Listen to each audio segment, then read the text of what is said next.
Hey everyone, and welcome back. Now today I wanted to do a kind of overall market update, focusing primarily on Bitcoin, but just getting a general sense of kind of if we can find what we think the next direction of the market and kind of where it might be going. So anyway, let's go on ahead and dive right in. As we've seen before, we're going to start with crypto bubbles just to kind of get a pretty good sense of some of the top coins and what they're doing.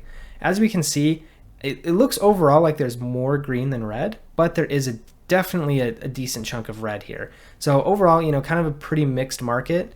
We've got some relatively large gainers, also some relatively decent losers as well, but nothing crazy. Like, there's no plus 10s or no minus 10s. So it's all a pretty muted day in the market, I would say, overall. And so, with this, one thing that we kind of always have to consider here is how much of this really matters until Bitcoin is moved, right? And so if we look at the altcoin season index, we can see it's still very much Bitcoin season.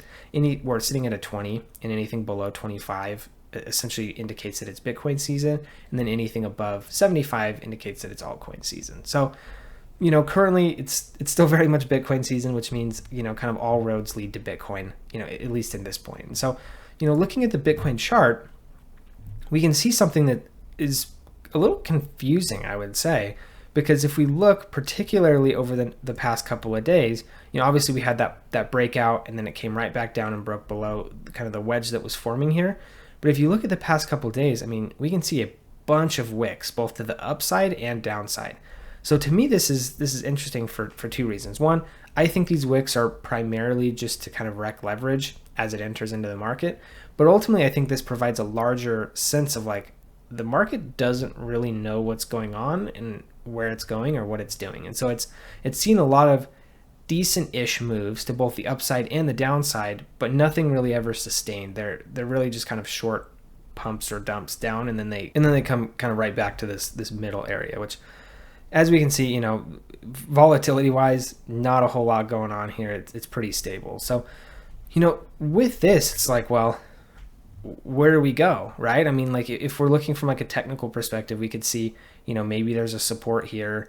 Maybe there's like another support or resistance here. Again, very, very small levels. And so maybe it's kind of pinched in between these two.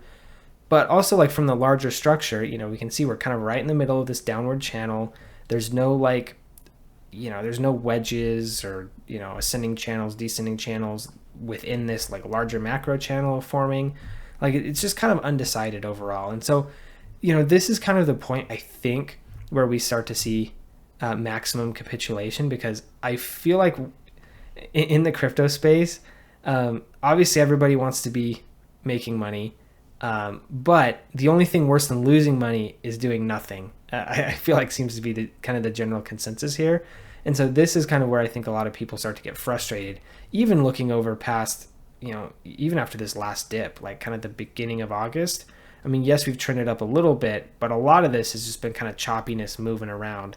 And that's obviously kind of boring, And so this is why I think there's so much negativity kind of within the market currently, is because it just nothing's happening. And, sometimes this is what happens. This is when things get boring. This is when people go away. And then, they come back when we're sitting in an $80,000 Bitcoin, and they've missed all of the opportunities to buy when nothing was going on in here, right? So, this is something that we definitely want to be keeping an eye on. Right now, essentially from a macro perspective, until this like downward channel resolves either to the upside or the downside, nothing really too special is going to happen. You can try and like swing trade it, buy the bottom, sell the top, do stuff like that.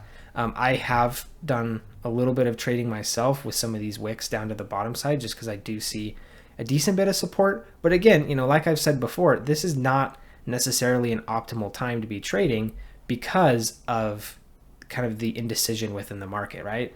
Obviously we've seen some wicks to the downside, which to me shows some support, but we don't actually know for sure, right? So if you're going to be trading right now, definitely make sure that you're not betting your house or anything on it. Like, now is not a great time to be trading, but if you do, just be careful and make sure that you're going in small. For me personally, I've just been playing very, very small so far.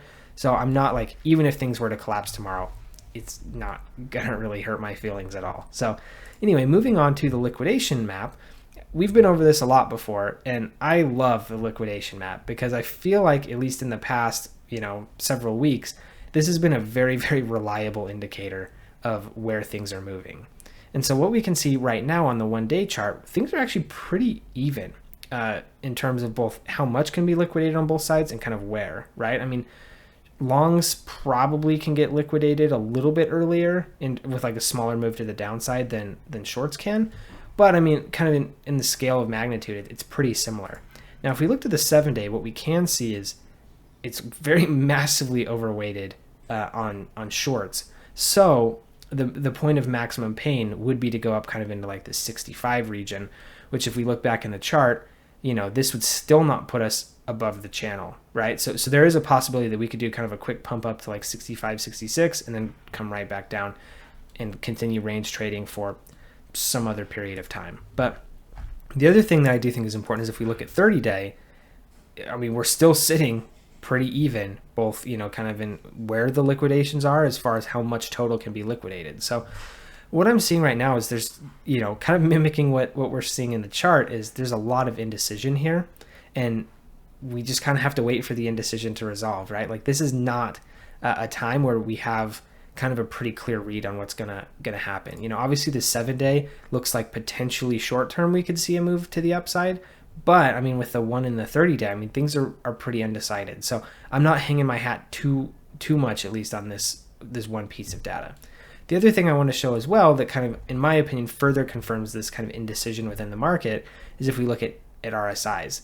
All of the RSIs at this point are pretty much sitting within neutral.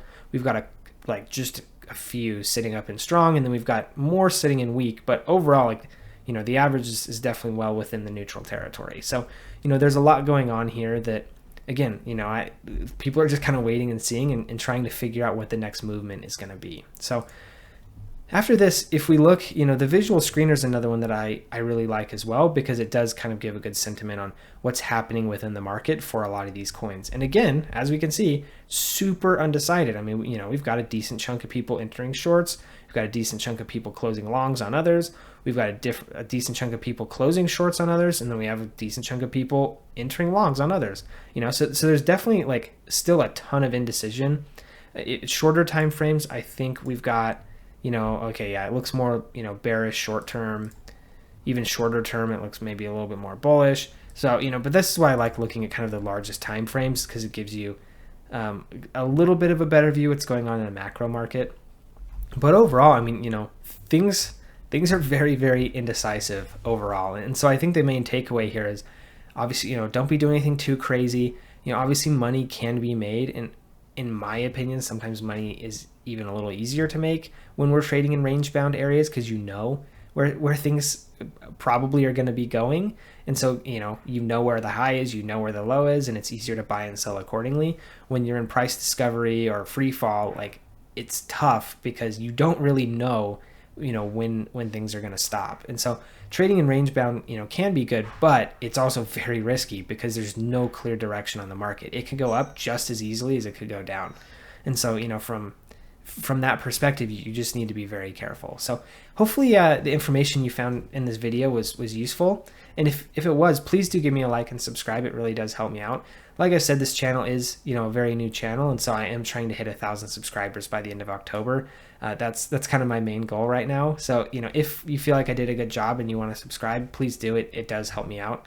Also, liking and commenting does help me reach more people in the YouTube algorithm, and helps me get pushed to more people, and so we can show people more of what we're seeing within the market. So anyway, also I do respond to all of my comments. So if you have any comments, questions, concerns, anything like that, or just want to talk with me, just please leave me a comment and I will respond to that. So anyway, thank you for tuning in, and we'll see you in the next video.